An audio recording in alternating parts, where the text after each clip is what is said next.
ओम शांति। आज 26 अक्टूबर 1971 की अव्यक्त बाप दादा की मधुर अनमोल महावाक्यों में से सुनते हैं मेन पॉइंट्स। मुरली का सार है कर्म का आधार वृत्ति।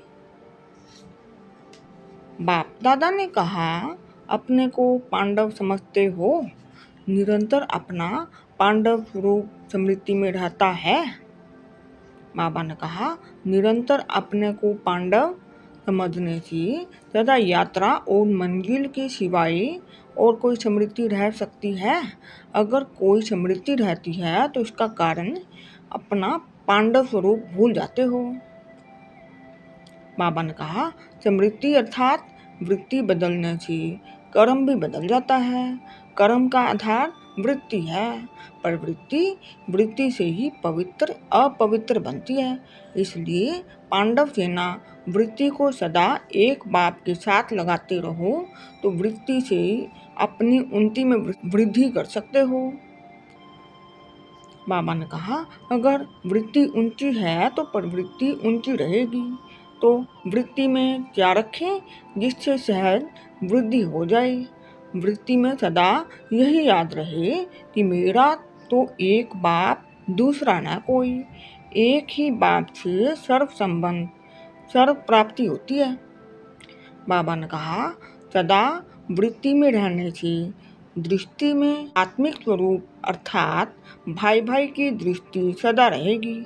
जब एक बाप से सर्व संबंध की प्राप्ति की विस्मृति होती है तब की वृत्ति चंचल होती है। बाबा ने कहा, वृत्ति को श्रेष्ठ बना दो तो प्रवृत्ति ऑटोमेटिकली श्रेष्ठ बनेगी।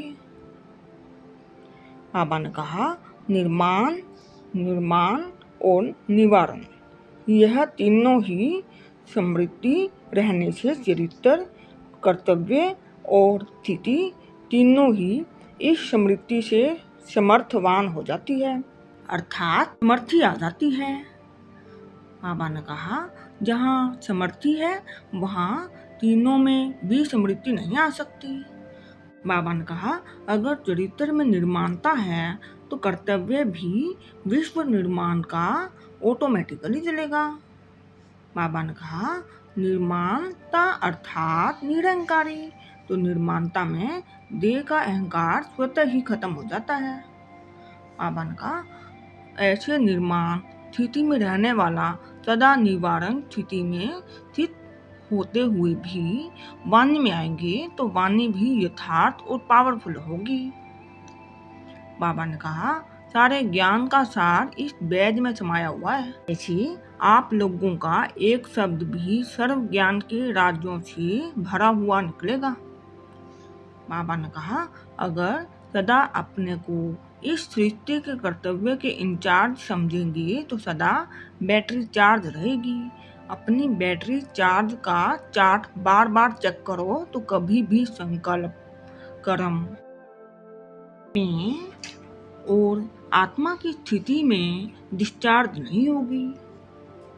बाबा ने कहा, यह स्लोगन याद रखो, जो कर्म मैं करूँगा मुझे देख और करेंगे, वैसे ही जो मुझ निमित्त बने हुए आत्मा की वृत्ति होगी वैसा वायुमंडल होगा। और लास्ट में बाबा ने कहा, प्रमाण बरदारी का तिलक सदा स्मृति में लगा रहे। यह तिलक लगाना, फिर देखेंगे फर्स्ट नंबर कौन आता है। अच्छा, ओम शांति।